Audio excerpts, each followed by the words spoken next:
Emma stepped out of the taxi. The city's roar a stark contrast to the hush of the countryside she had left behind.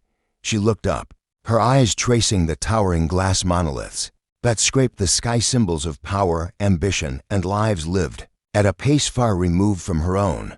Her jacket, frayed at the sleeves and softened by time, clung to her like armor. It looked wildly out of place against the sharp lines of tailored suits and the polished leather of high-end shoes that moved briskly through the spinning doors ahead. Clutching her faded handbag tighter, she inhaled deeply, trying to settle the nervous flutter in her chest. This was her first day at one of the most prestigious corporate offices in the city, an entirely different universe from the narrow roads and open fields she'd always known. As she stepped into the lobby, the scene swallowed her whole. Everything. Gleamed floors, glass walls, chrome fixtures. The air buzzed with energy and urgency. Professionals swept past in waves, their voices low but urgent, their steps measured and confident. Emma stood still for a moment, trying to find her bearings, but she quickly became the center of quiet attention. Eyes flicked her way, some lingering longer than others. She was an unfamiliar face, one that didn't carry the effortless gloss expected in this space. She tried to make herself smaller, head down, heart pounding.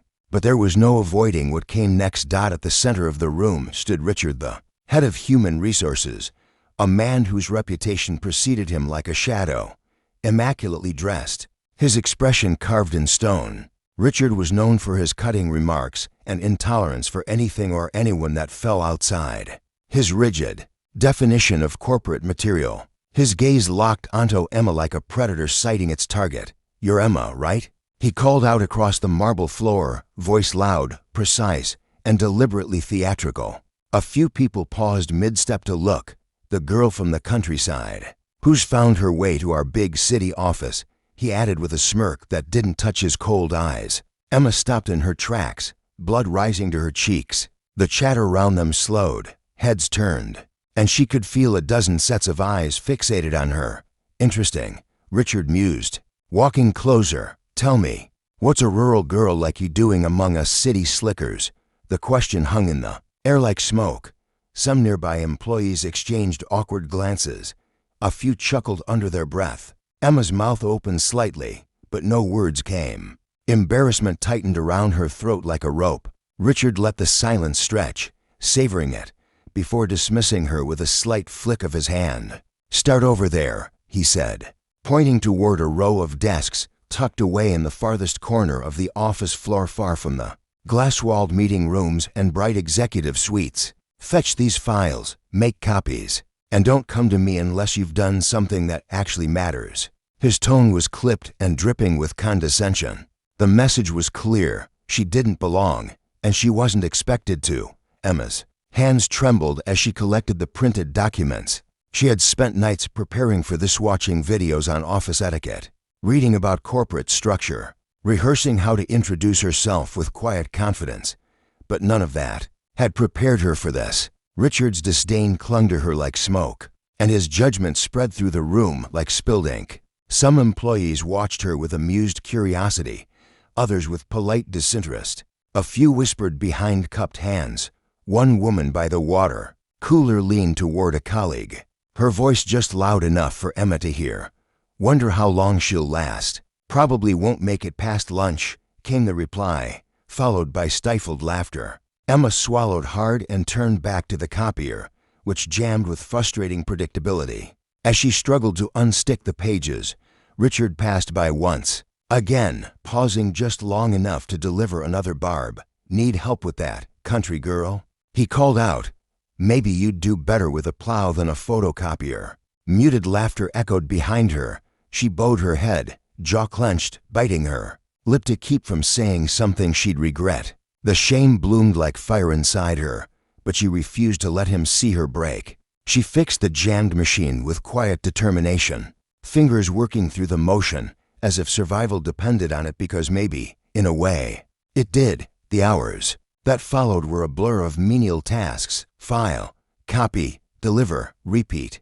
She completed each assignment with care, but they were met with little acknowledgement, just the occasional sneer or passing insult. "Look alive, Emma. This isn't a charity." Richard snapped as he breezed past once more. Some of the others joined in, more subtly, a raised eyebrow here, a smirk there. One man at the desk beside hers offered a sympathetic look but said nothing.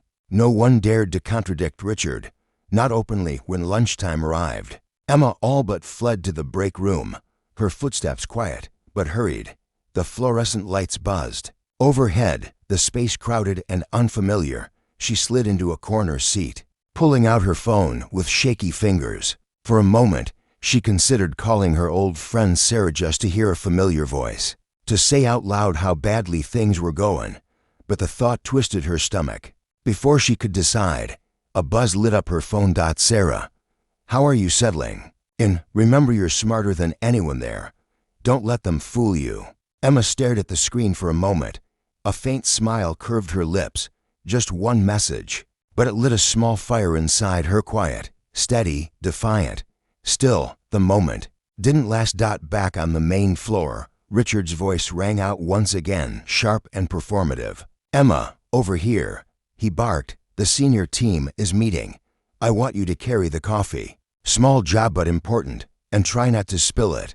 Would be a shame if rural hands couldn't handle a tray. A few employees turned, snickering. Emma's cheeks flamed, and her heartbeat pounded in her ears. She moved quickly to the kitchenette, gathering the trays with deliberate care, willing her hands to stay steady, navigating the maze of tables.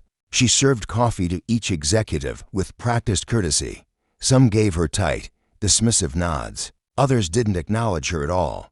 Their conversations carried on over her head, as if she were invisible. As she approached the last table, she caught sight of Richard again. He sat relaxed, arms crossed, eyes locked on her. There was smug satisfaction in his gaze, as if he were watching a performance he had written, directed, and now intended to enjoy. The message was unmistakable. You don't belong here. You never did. But Emma didn't falter. She placed the final cup on the table with quiet precision and turned away, jaw set. She might not have been welcomed. She might not have been respected, but she was still standing. Unwanted intrusion into his pristine office ecosystem. That's how Richard saw her. Emma's heart thundered in her chest, not out of fear, but from the rising tide of something more powerful, resolve. Yet before she could fully register that surge of courage, Richard's voice sliced through the moment like a whip. Wait, Emma, he called, a taunting edge sharpening his tone. Since you're here, why don't you tell everyone a bit about yourself, just so we all know what kind of background inspired her to apply here. Laughter rippled beneath the surface as a hush settled over the room, dozens of curious, judging eyes swiveling toward her. The sudden attention was suffocating. Each word now felt like a trap, each breath a risk. Emma opened her mouth, the beginnings of a sentence forming on her tongue, only for Richard to cut in again. Lips curled in a mocking smirk. No, he mocked, scared. That's what I thought. Maybe this whole corporate world's just a bit too much for someone used to open fields and fresh air. The laughter erupted in earnest this time, cold, cruel, dismissive. Emma's throat tightened. A slow ache crept into her chest, tightening around her ribs as the room's icy ridicule pressed in from all sides. She wished she could vanish, dissolve into the sterile carpet beneath her feet, respond with something sharp and cutting, but the words wouldn't come. The confidence she needed felt buried beneath layers of humiliation and judgment, too far away to reach. She bent down to gather her papers, her hands trembling. Retreating to the corner desk they had assigned her, the one no one bothered to acknowledge. The whispers followed her like a storm cloud. Does she even have a degree? Someone muttered. Probably just a temp. Don't expect much. Another chimed in with a sneer. Emma clenched her fists. That wasn't her, not the real her. And though every part of her wanted to hide, something deep inside refused to let this moment be the definition of who she was. She swallowed hard, trying to steady her breath. Just as Richard's voice boomed again. No leaving early either, he said loudly, just as she reached her desk. Stick around, maybe you'll surprise us and actually do something useful. The words stung, sarcasm weaponized, but they were also a dare. She paused, back stiffened, feeling the eyes of the office trail after her like heat on bare skin. Some gazes were full of pity, others held nothing but indifference. Emma nodded quietly. But her silence now burned with something far different than surrender.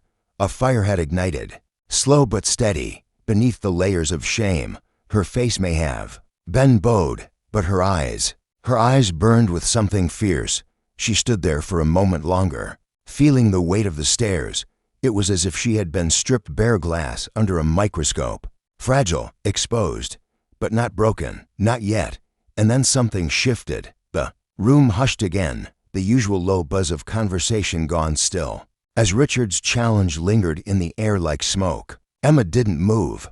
Her heart hammered against her ribs, but her spine straightened as if drawn upward by something invisible. Almost instinctively, she lifted her chin and spoke. "If you don't mind," she said quietly, "I'd like to share something." A ripple of surprise moved through the office. Chairs squeaked, heads turned. Richard tilted his head, eyes dancing with disbelief. "Oh," he scoffed, eyebrows raised high in mock interest. "Well, this ought to be good." Emma didn't blink. Instead, she stepped forward, barely glancing at the laptop left open on the nearby desk. Her fingers moved quickly. She knew what was on it. A presentation she had built late into the nights, quietly, diligently, far beyond the expectations for someone in her position. This wasn't just a defense. It was a declaration. She clicked the remote, and the first slide appeared clean. Professional, dense with charts and data points.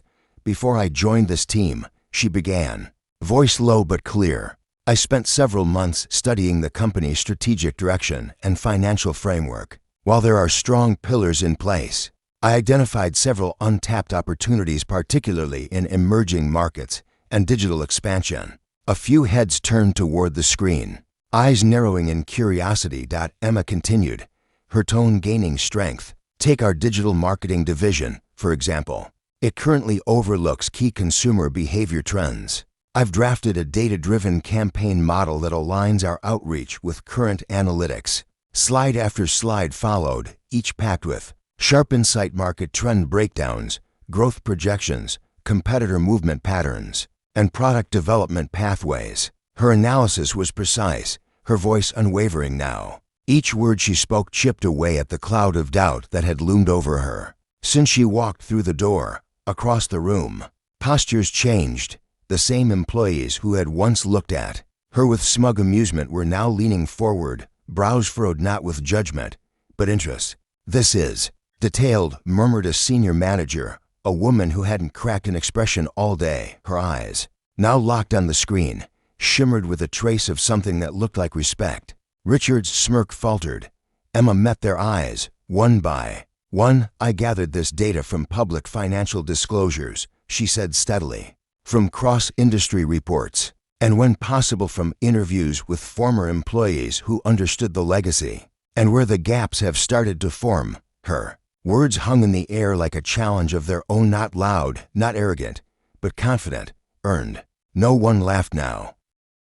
Employees leaned forward as Emma continued, her voice steady, clear. "I've also spent considerable time studying customer feedback and market trends," she said. A young analyst leaned toward his colleague, whispering, "She's right, this could actually work." The comment wasn't lost on Richard. His cold mask cracked ever so slightly, irritation flickering in his eyes. "You've clearly spent time on this," he said, tone laced with condescension. "But since when does a new hire, especially one who looks like she just stepped off a farm, have the authority or insight to suggest company strategy?" Emma didn't flinch. Her eyes locked with his, calm and unwavering. "I don't mean to overstep," she said evenly, "but the facts speak for themselves. The plan I proposed is sound. It's ready for implementation, with only minor refinements. The only missing piece is willingness." A low murmur rippled across the room. Some nodded in agreement, others whispered quietly, their expressions shifting from skepticism to intrigue. Richard opened his mouth, a sarcastic dismissal poised on his tongue, but the mood had changed. He felt it too. The tide had turned just enough to make him hesitate. Emma saw the pause and pressed forward. "If you're open to a deeper discussion, I'm more than willing to collaborate with the team, refine these strategies, and present a complete formal proposal," she offered. her voice firm but respectful, worlds apart from the timid girl Richard had belittled earlier. Then, unexpectedly, a senior executive rose to his feet, slicing through the tension. "Emma, your insights are remarkable. It's clear you have a strong grasp of where this company stands and where it could go." Richard's smug smile vanished. In its place, a thin, rigid line. His gaze flicked between Emma and the faces around the room. He saw something he hadn't anticipated: respect, deference, curiosity. For her. Emma gave a small, composed nod and thanked the room for their time. Relief flushed through her, but alongside it was a deeper emotion: resolve. And then came the applause. Not the shallow, obligatory claps that filled most meetings, but genuine appreciation, surprise, admiration. Richard remained silent, his earlier bravado dissolving into reluctant acknowledgement. He cast a sideways glance toward Emma, part resentment, part something else, respect, perhaps. As the meeting broke, employees drifted toward her, some with questions, others offering collaboration, still more giving subtle congratulations. The whispers that followed her now weren't scornful, but full of awe. The invisible wall that had separated Emma from the others began to crumble, and in its place rose something new: recognition. Emma stood amid the shifting energy of the room, no longer the awkward outsider, no longer the misfit in plain clothes. She stood as someone seen, heard. In that moment, she felt the weight of a quiet triumph, a small but powerful victory over assumptions, over appearances, over every subtle dismissal she had endured since the morning. The room still buzzed with hushed murmurs as Emma took one more step forward, her voice cutting gently but confidently through the sound. "I owe you an explanation," she said. The room stilled, chairs eased back. All eyes turned toward her once again, not out of obligation, but out of curiosity and a blooming sense of respect. "My name is Emma Parker," she continued, "and I'm the newly appointed CEO of this company." The silence that followed wasn't the silence of confusion. It was the stunned stillness of realization. Eyebrows rose, jaws slackened. The woman who had walked in earlier that day unnoticed, dismissed, and ridiculed stood now as the head of the very empire that had questioned her place. The revelation shattered every assumption that had wrapped itself around her. Emma allowed herself a small, calm smile as the disbelief swirled through the room. "I chose to come here quietly, unannounced," she said. "I wanted to see, with my own eyes, how our team treats someone who doesn't fit the polished image, someone who looks different, sounds different. I needed to understand the culture that lives beyond the mission statements and rehearsed values." The story behind her plain clothing, her quiet entrance, began to unfold. "I grew up in a rural town," she explained, "far from the city noise and corporate scramble. Simplicity has never been a limitation for me, it's always been a choice, one that's helped me see what really matters, even when it's hidden beneath layers of power suits and boardroom buzzwords." She looked around once more. Some still looked dazed, but others, many, wore expressions of genuine admiration, the kind reserved for someone who didn't just rise to power, but earned it by walking through fire without ever raising her voice. And just like that, a new chapter began. Resilience, humility, and the value of hard work and integrity. These were the principles that Emma carried in her heart. As she stood before the silent room, her gaze swept gently across the faces watching her, some still trying to reconcile her quiet confidence with the assumptions they had formed earlier. "The clothes I wear today," she said, her voice calm but clear, "do not define my capabilities or my worth. I've always believed in substance over style, action over appearance." A hush deepened across the room. Her voice wasn't loud, but it carried weight, a quiet strength that threaded through every word and anchored the space.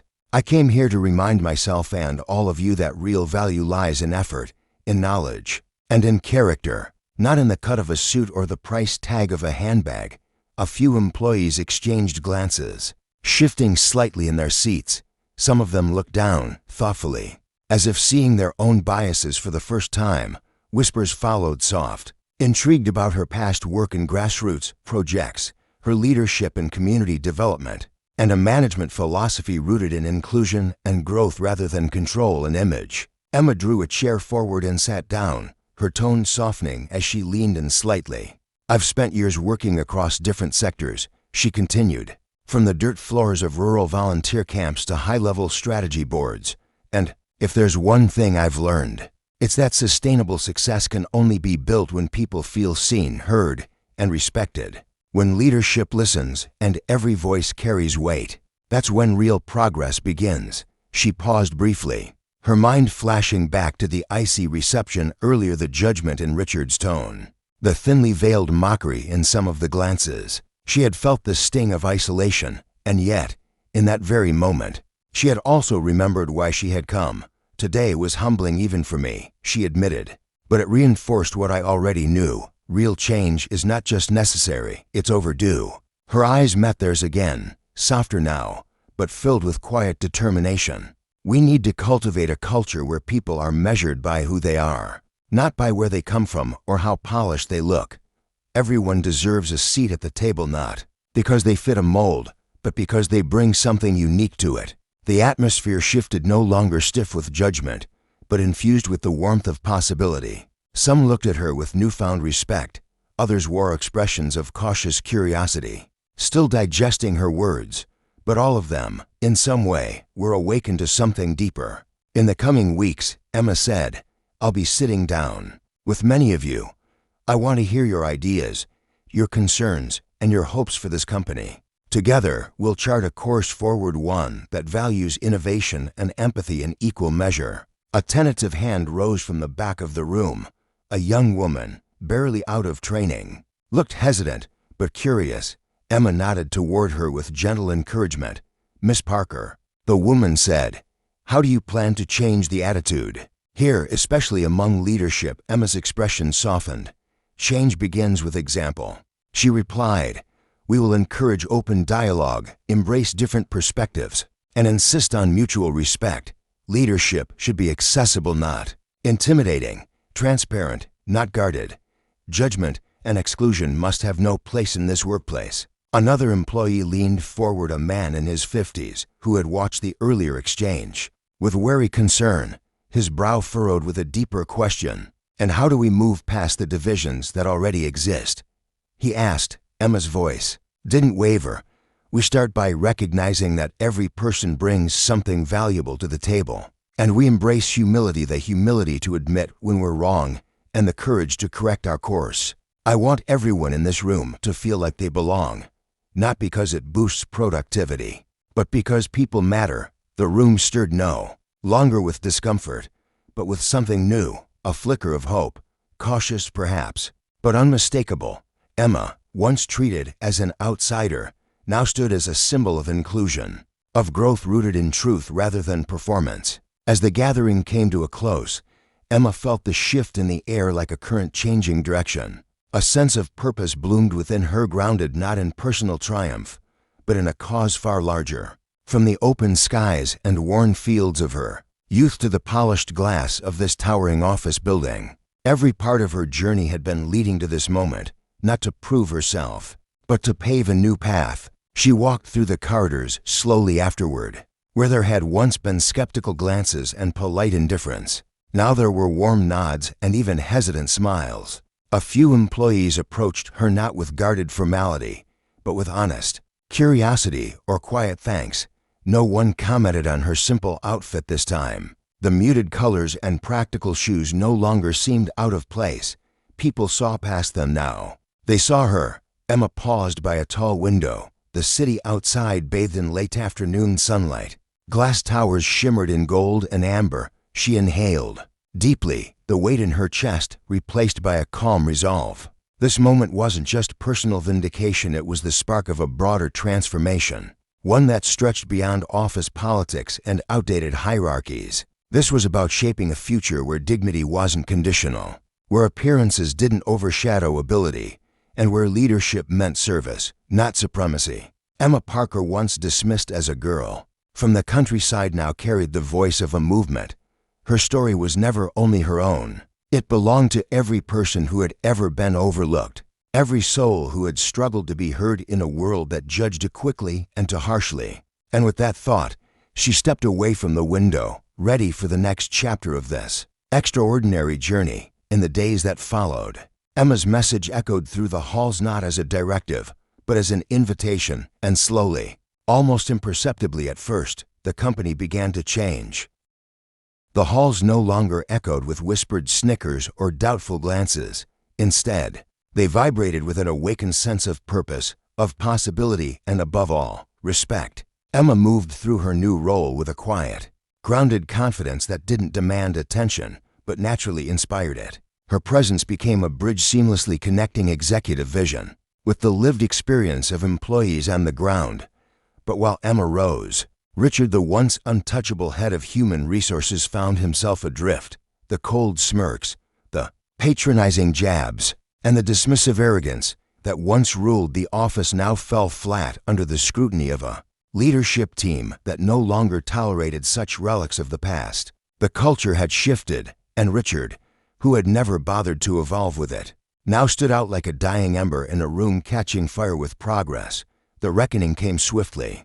During a weekly leadership meeting, the chairwoman spoke with measured calm, her voice firm enough to slice through the air like glass. "Richard," she began, every syllable deliberate, "we've received multiple accounts regarding your treatment of Emma Parker and other employees who didn't fit the so-called traditional corporate mold.